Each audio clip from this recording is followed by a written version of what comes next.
Hai guys, hari ini gue mau bawain sebuah topik yang mungkin jarang didengar tapi menurut gue terlalu penting untuk dilewatkan. Gue mau bahas tentang kemalasan. Nah, zaman sekarang ada sebuah istilah yang biasa diberikan kepada orang-orang yang bawaannya memang punya sifat pemalas. Mereka biasa dikenal dengan istilah kaum rebahan. Nah, ngomong-ngomong soal kaum rebahan, gue pernah nemuin sebuah joke di Twitter tentang kaum rebahan. Menurut gue lucu, gue tunjukin tweetnya ya, nih.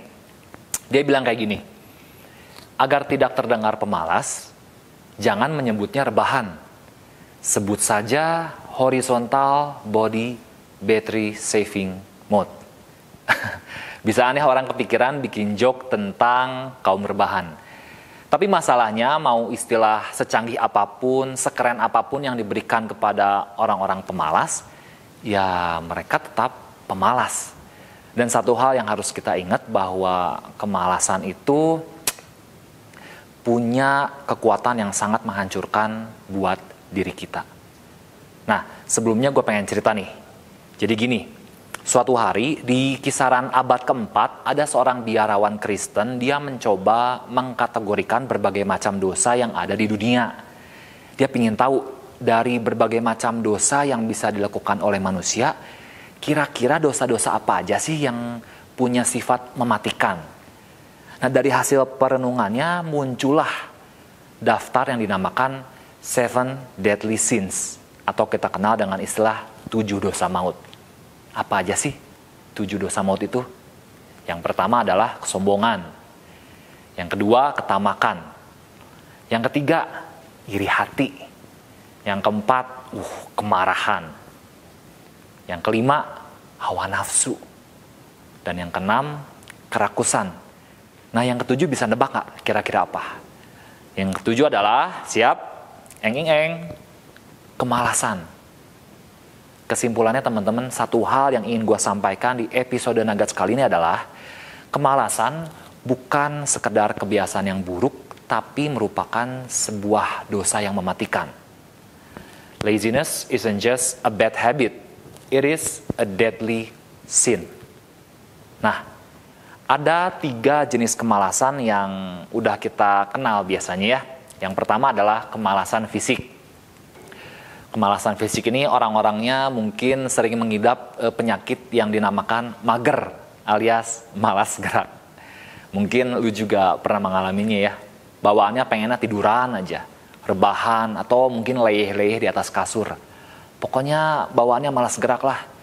Orang-orang ini tahu kalau olahraga itu baik buat tubuh mereka, tapi karena mager ya mendingan tiduran di atas kasur. Nah, itu jenis kemalasan yang pertama. Yang kedua adalah kemalasan mental. Kalau yang pertama tadi itu malas untuk gerak, yang kedua ini tuh malas untuk mikir. Dan banyak orang, punya masalah dalam hal yang kemalasan secara mental. Salah satunya gue juga kadang suka tergoda untuk malas secara mental. Contoh, kalau gue disuruh milih antara membaca buku-buku teks kuliah atau membaca komik, gue lebih senang baca komik. Karena kalau baca buku teks kuliah, otak gue harus mikir. Otak gue jadi panas dan otak gue ngebul. Karena yang namanya mikir memang bikin capek. Sedangkan kalau baca komik, boro-boro mikir ya, kita malah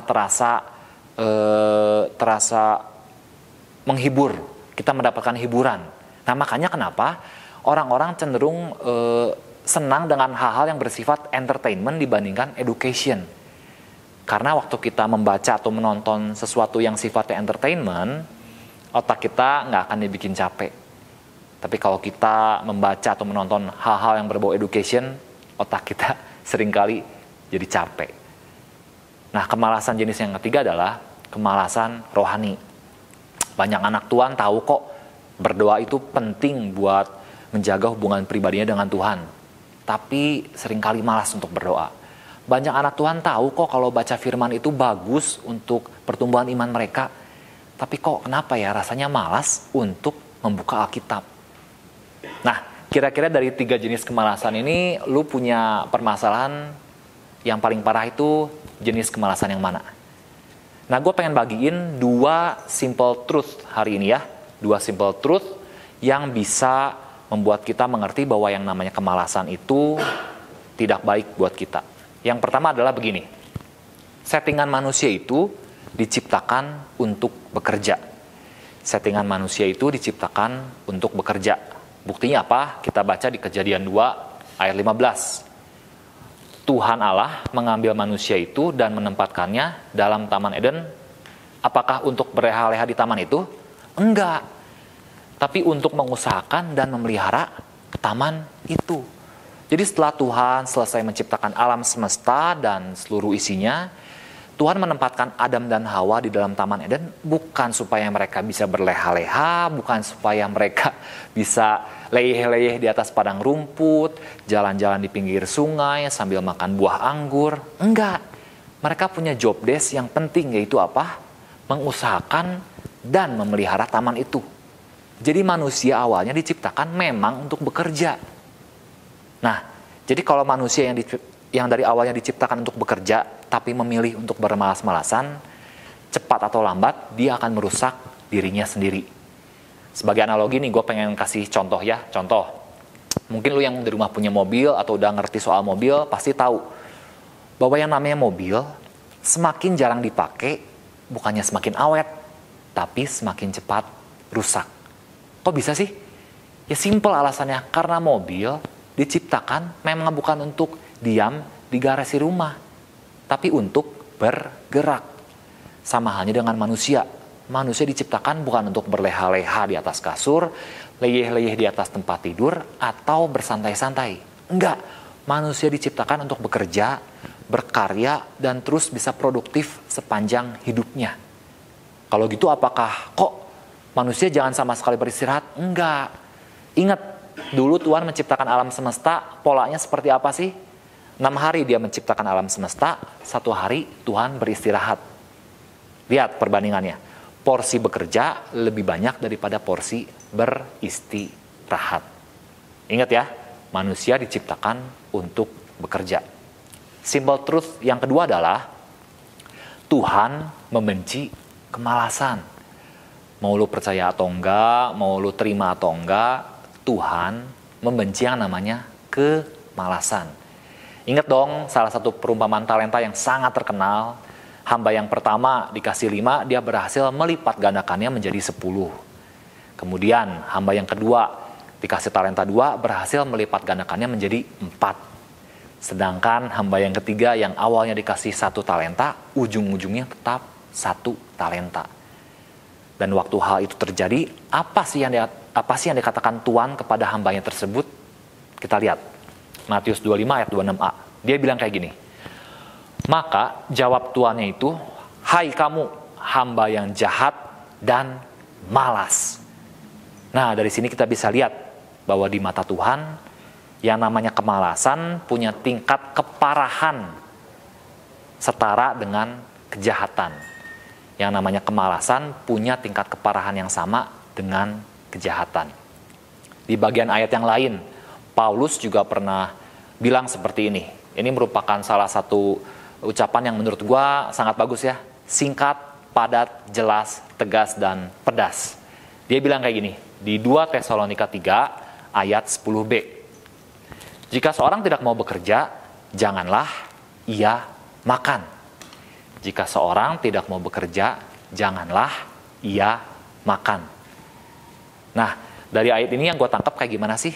Logika berpikirnya itu seperti ini. Berarti gini, kalau seseorang gak mau bekerja, janganlah ia makan. Kalau orang gak makan, dia gak bisa hidup. Nah, berarti secara gak langsung, Rasul Paulus pengen ngomong apa sih? Kalau orang gak mau kerja, udahlah, mendingan sekalian gak usah hidup. Karena gak ada gunanya. Nah, sampai sini mungkin teman-teman udah paham ya bahwa iya ya, yang namanya kemalasan itu bukan sekedar kebiasaan yang buruk, tapi merupakan dosa yang mematikan. Iya ya, Tuhan menciptakan manusia itu memang untuk bekerja, bukan untuk bermalas-malasan. Iya ya, Tuhan itu membenci kemalasan. Nah, kalau gitu gimana kok caranya kita bisa menghilangkan yang namanya kemalasan dari hidup kita? Nah, gue mau bagikan 3 tips sederhana gimana caranya kita bisa bukan menghilangkan kemalasan, tapi bisa mengalahkan kemalasan. Gimana caranya kita bisa mengalahkan kemalasan? Ingat, kita manusia udah jatuh ke dalam dosa. Sampai kapanpun kita akan terus bergumul dengan yang namanya kemalasan. Tapi bukan berarti kita nggak bisa mengalahkan kemalasan. Langkah yang pertama, buat checklist goal secara harian. Contoh, jadi gini nih, waktu kalian mau tidur malam-malam, sebelum tidur, keluarin handphone kalian. Nah, catat di memo notes kalian nih. Besok mau ngelakuin apa aja nih? Dalam 3 aspek aja. Aspek fisik. Besok gue mau, pagi-pagi sebelum mandi pagi, pengen push up 40 kali. Terutama yang cowok-cowok nih. Bagus, nanti tangannya jadi besar. Atau enggak yang cewek-cewek, sebelum mandi pagi gue pengen sit up 30 kali supaya perutnya kenceng. Itu aspek fisik. Aspek mental, besok pokoknya gue pengen nonton 2 channel YouTube yang sifatnya edukatif dan bisa menambah pengetahuan. Mungkin channel YouTube tentang gimana caranya berinvestasi, atau mungkin channel YouTube tentang gimana caranya make up yang baik. Nah, itu sifatnya edukatif ya, menambah pengetahuan. Aspek rohani, contoh, besok setelah bangun pagi gue pengen langsung baca Amsal 1 pasal. Atau enggak, besok setelah bangun pagi gue pengen saat teduh bersama Tuhan, doa 5 menit, kemudian denger lagu rohani 10 menit. Nah, tulis di handphone kalian. Nggak usah banyak-banyak, setiap harinya cukup 3 aja. Jangan bikin sampai misalnya 20 atau 30, itu terlalu banyak. Kemungkinan akan gagal. Nah, setelah itu, lakukan langkah yang kedua. Evaluasi performance secara mingguan. Jadi misalnya nih, hari Sabtu atau hari Minggu, kalian flashback dan kalian cek. Senin, Selasa, Rabu, Kamis, Jumat, Sabtu, kira-kira dari goal yang sudah dibuat, berapa persen sih yang berhasil terrealisasikan? Apakah di bawah 50% atau di atas 50%? Kalau di bawah 50%, coba cek. Kenapa ya? Kok bisa banyak yang gagal? Apakah karena goalnya terlalu mengawang-awang? Nah, kalau kebanyakan di atas 50%, coba cek. Kira-kira faktor apa aja yang membuat gue berhasil mencapai goal-goal tersebut? Nah, jadi lakukan evaluasi secara mingguan. Yang ketiga yang gak kalah penting adalah rayakan achievement secara bulanan. Jadi di akhir bulan coba cek, wah selama bulan Januari ini gue akhirnya berhasil melakukan push up 40 kali setiap harinya, tapi hanya sebanyak misalnya dari 31 hari ya berhasil 20 hari. Nah, gak apa-apa, itu harus dirayakan. Misalnya dengan cara membeli baju baru atau membeli kaos baru. Nah, rayakan sebulan sekali. Kenapa penting? Supaya apa? Supaya bulan depan kita bisa termotivasi kembali untuk mencapai goal-goal yang kita buat. Supaya kita jadi semangat mengejar goal yang telah kita rancang. Simpel ya, 3 langkah. Buat checklist goal secara harian, evaluasi performance secara mingguan, dan rayakan achievement secara bulanan. Nah, ingat, yang namanya kemalasan bukan sekedar kebiasaan yang buruk. Kemalasan merupakan sebuah dosa yang mematikan. Semoga apa yang udah kita pelajari hari ini bisa berguna buat hidup kalian, dan jangan lupa aplikasikan di dalam hidup kalian. Sampai jumpa di Friday Nugget selanjutnya. See you and God bless.